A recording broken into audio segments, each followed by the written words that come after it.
What is going on, YouTube people? Neocards and Comics here.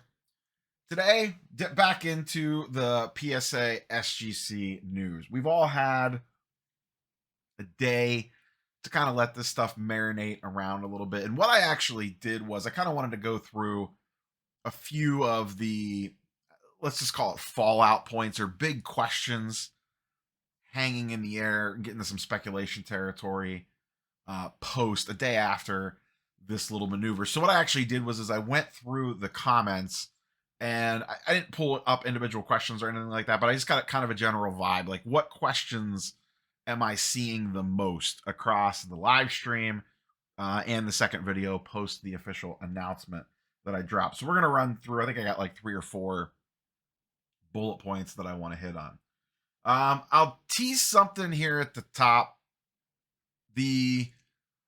I don't know that I don't think collectors is done wheeling and dealing yet. There is a lot of smoke around Golden, but I have not been able to officially confirm anything yet. So that is strictly in the rumor category at this point.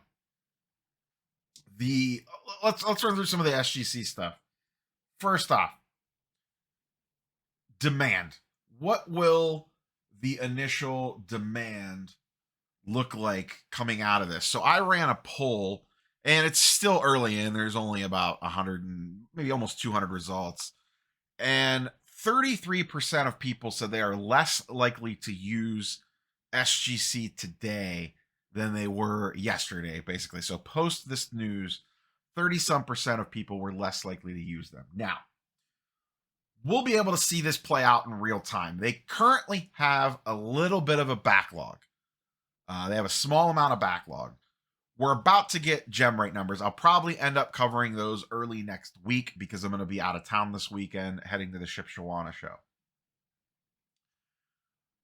Within a couple months, we're going to know if demand filters off or not for SGC services. And the reason why demand would filter off is just quite frankly, uncertainty. Pete can go out there and do as many IG lives as he wants to. It's going to take time to prove to people that nothing is actually changing. I am still firmly in the camp that SGC is probably not going to exist in a couple of years. That's just where I sit with it. That's what my gut tells me. I have no inside information on that. Everyone is towing the party line of SGC will continue as normal, which is what everyone was probably told to do. I just personally don't see it. I get it in other industries. Companies pull it off. I just don't see it happening here. But paying attention to those gem rate numbers over the coming months will be telling. We know that they typically cap out around 150-some thousand cards. If we get into probably end of April numbers, might be where we start to see a little bit of fall off because they're going to need to get caught up with what they got and get back to square one. And then if they don't, we know that they could put out 150 some K. So if all of a sudden they're doing 120, 110, 90, 130, whatever, we know that demand has slipped a little bit because we have those gem rate numbers to fall back on. Just kind of in that same vein, with the speculation on, do they exist? Do they not exist? Do they keep them a separate entity? Do they, this, that, whatever? We're going to have a good idea just watching things play out. Like, we just need to sit back and see if in 6-8 months, SGC has a bunch of new product innovations, new slabs come out, they're doing a bunch of different improvements, whatever else is coming out down there. Then, maybe I'll start to lean more towards maybe they weren't kidding around. They're actually going to keep these guys around. If it's status quo for the rest of 2024 and nothing really changes, no crazy pricing specials, or they keep doing like their normal stuff, nothing wild, but they just, maybe they do a $9 here for Topps Chrome or something later in the summer, and maybe they roll back the $9 Bowman deal. I think that'll be very telling. Actually, now that I think about it, just thinking in real time, those $9 tops deals will be very interesting because I think those were Fanatics partnerships to make that happen. And the heavy speculation is that a lot of this purchase was strictly to block Fanatics from getting SGC. So it'll be very interesting to see if those $9 specials come back at all. We haven't had one for a while now. So just another thing to kind of put on the bingo card to watch as the months roll by here coming up. But if we see no major product innovation, no nothing, then that leads more towards the, I wonder what's going on here, or customer service gets worse, or turnaround times get worse. Now, there's been multiple reports today that there is no plans to change anything in regards to there's not going to be a membership fee coming, upcharges aren't coming, none of that stuff. It's going to be status quo from a pricing model standpoint. So that's kind of like a very large, all-encompassing bullet point number one. Next one, by far and away the biggest one. What does this mean for my SGC slab values? All you people that love SGC, now you got bought by PSA, and now you want the PSA numbers. I just find it kind of amusing. The takes on this have been all over the place. To, oh, well, my SGC 10's a PSA 10 now, to you're doomed, and everything in between.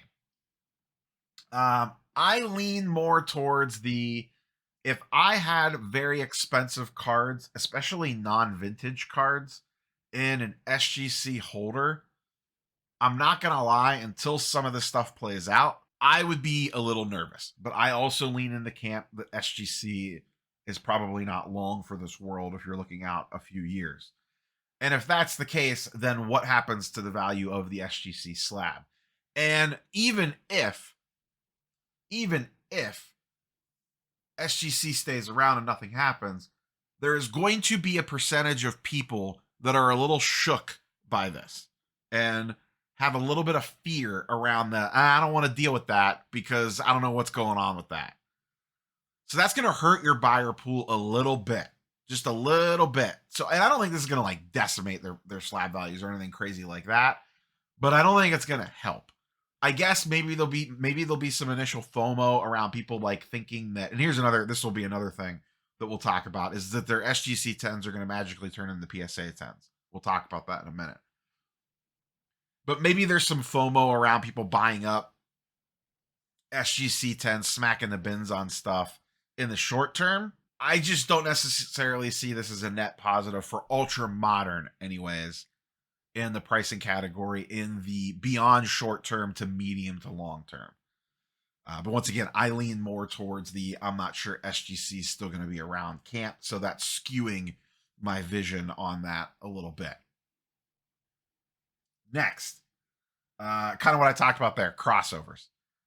The assumption that, if you are under the assumption that, and I'm going to broaden this out a little bit, that, you know, as part of this acquisition, that PSA is going to they're going to incorporate things from SGC into their system, I personally think that's a big mistake. PSA views themselves as the premium brand here.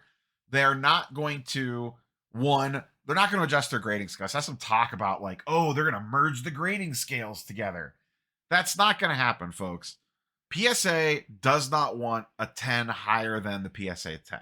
It dilutes everything else. They don't want that. They built their dominance on the fact that they have a simplistic grading scale with one clean, top, clear-cut, top grade, PSA 10. That's it. They don't want a gold label 10. They're not going to steal that from SGC. They don't want a 9.5 grade. They have half grades already. They purposely chose not to include the 9.5 grade in their grading scale. The reason why? People like getting 10s. And if people like getting 10s instead of 9.5s, they're going to keep sending you cards. Because any card that would fall into an SGC 9.5, I've talked about this years ago, any card graded in SGC 9.5, basically split it in half. Half those would probably round down to a PSA 9.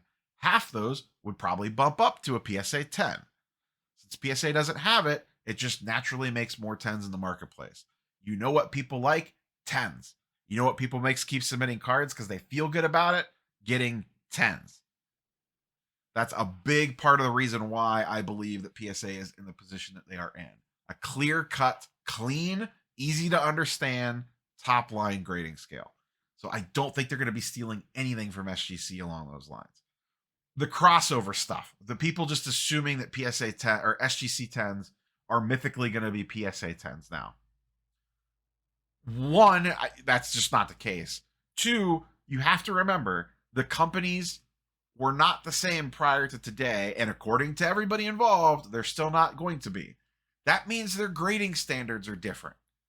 The graders are looking at different things. They're interpreting things different ways. One company might be a little bit more strict on one aspect of a card. One company might be a little bit looser on that. That affects the overall grades. Even if we get to the day that SGC ceases to exist and it's just all PSA, I would be shocked if, one, they'll offer a reholder service, or not a reholder service. They will offer a slab transfer service, if you want to call it that.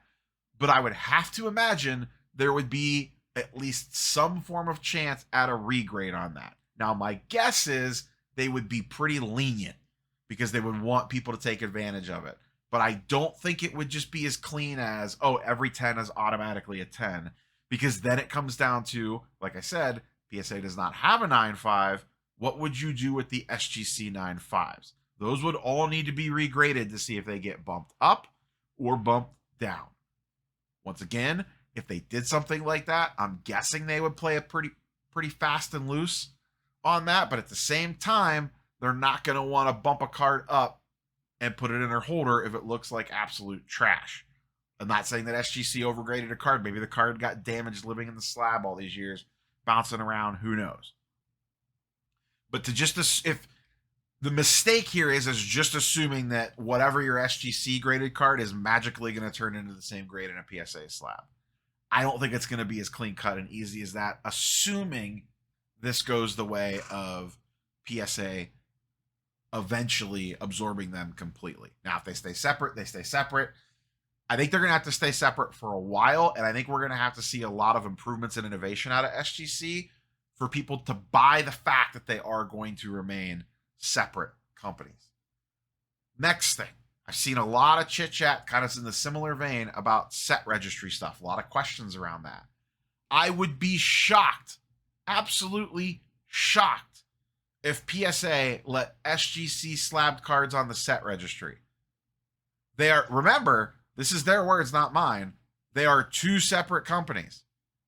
It's a PSA set registry, not a Collector's Universe set registry, not a PSA and SGC set registry.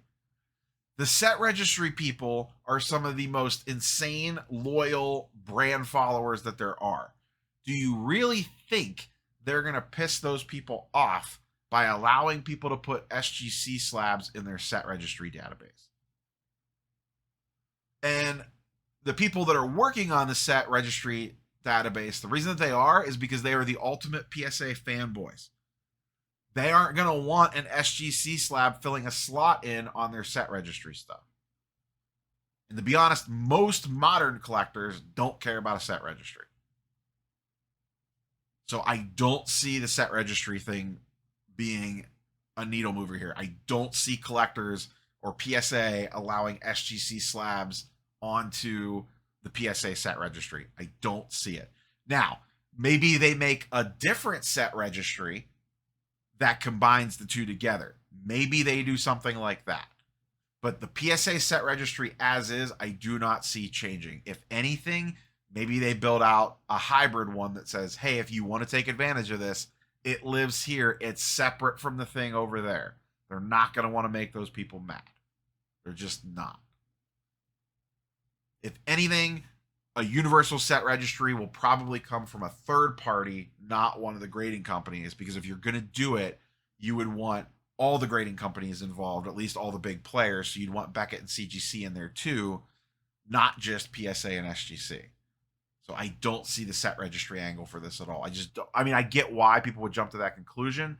I just don't see it happening. It just does not make sense.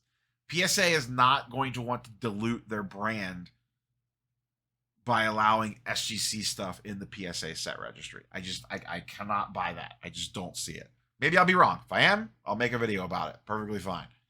The I was wrong about X topic. Guess what? That'll be a good performing video. People will eat that up. Guarantee it. So those are kind of the main talking points I wanted to hit on from all this nonsense today. We will take a day off from all this craziness tomorrow. I have a pickups video for you all. I will be at Shipshawana Trade Night on Friday night. I will be at the show on Saturday, and then I'll be home on Saturday night to record the weekly sports card market update and back to business as usual. Curious for your thoughts and comments, as always, down below. We will catch you boys and girls on the next one. Peace.